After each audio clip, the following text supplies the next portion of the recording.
I'm just checking for leaks. I just replaced this water fill valve for the toilet. Everything works fine.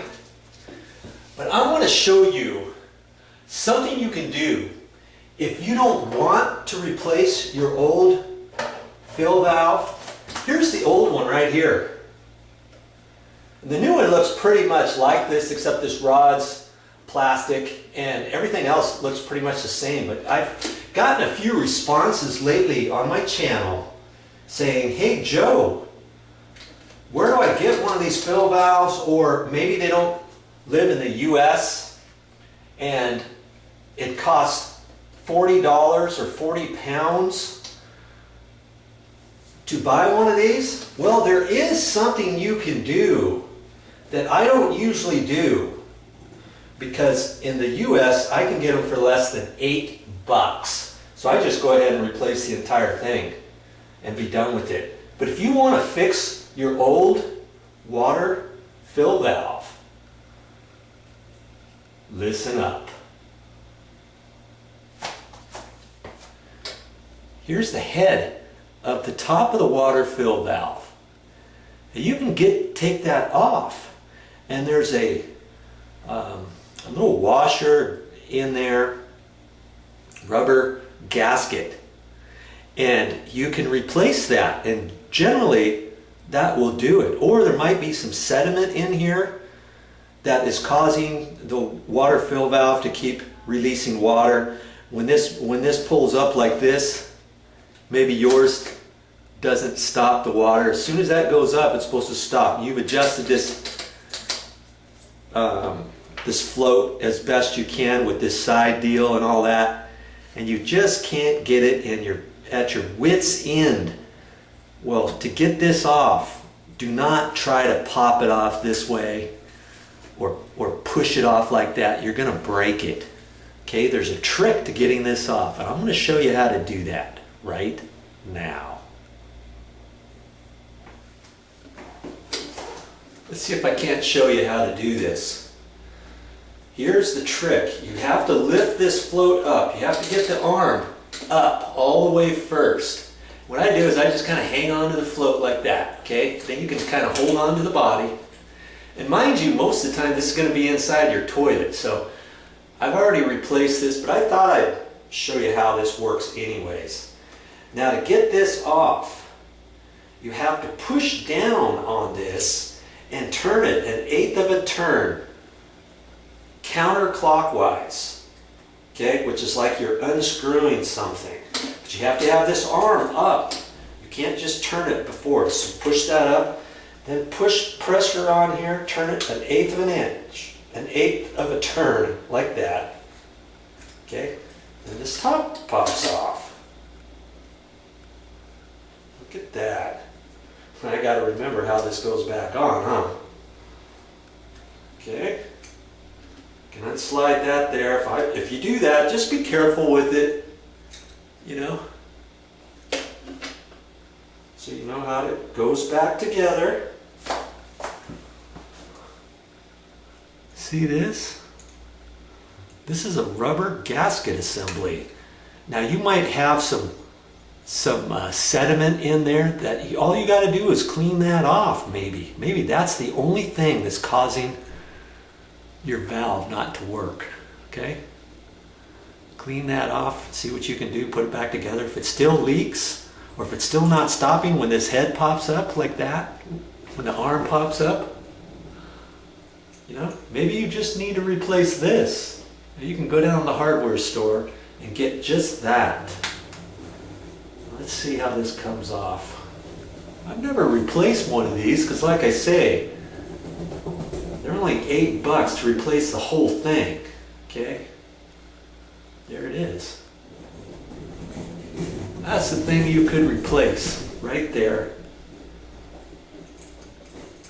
And there might be some sediment in there. You could clean all that off and try your old one. There's a little pin right there, it looks like. Gently put that back on there, push that down, voila. Get a new gasket, you can replace that or clean that one off, do whatever. Okay? What do you think about that? You can get those for about less than $3, I think. But I can get a whole new one of these for $8. So, you know, I always do that. That way I don't have to worry about this. This pipe gets all old. The new one is a little bit different than this. It's easier to adjust on there. And that's just something I do, you know.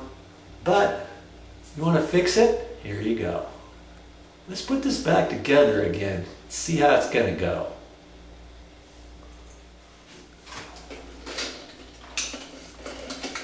All right. Let's see if we can do this.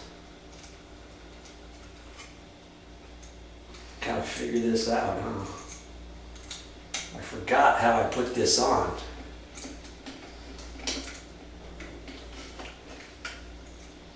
I think like that's fine. Okay. Now see, there's little nibs on here, so it doesn't really matter exactly which way it goes, but obviously when you're in the toilet, and this is in the toilet, you want it facing the right direction, okay? So you've got to line this up.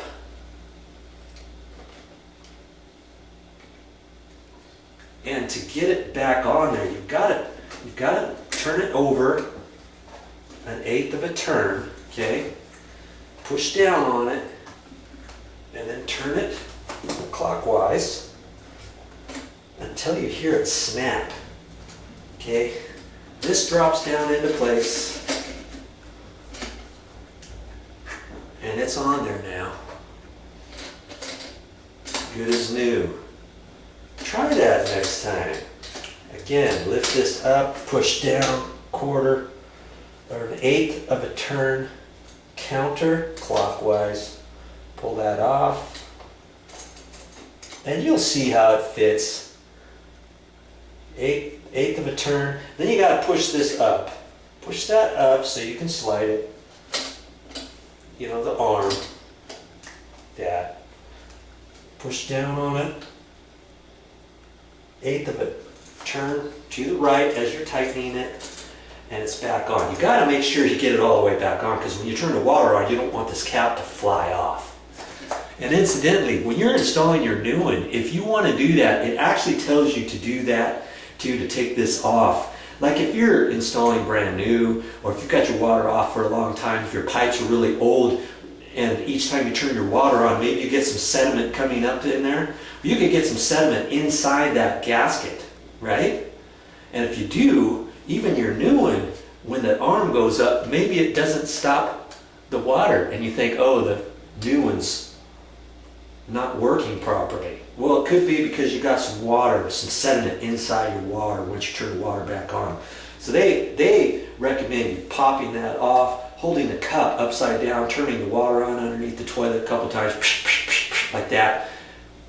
Getting water out of there, you put a cup upside down so the water doesn't squirt up onto your ceiling or something. And then put that back down, okay? So there is your tip for the day. Class is now over.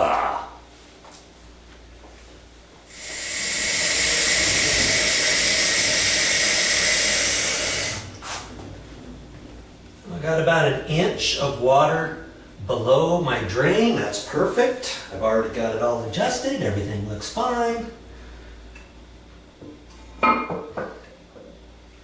Mark that one off my list.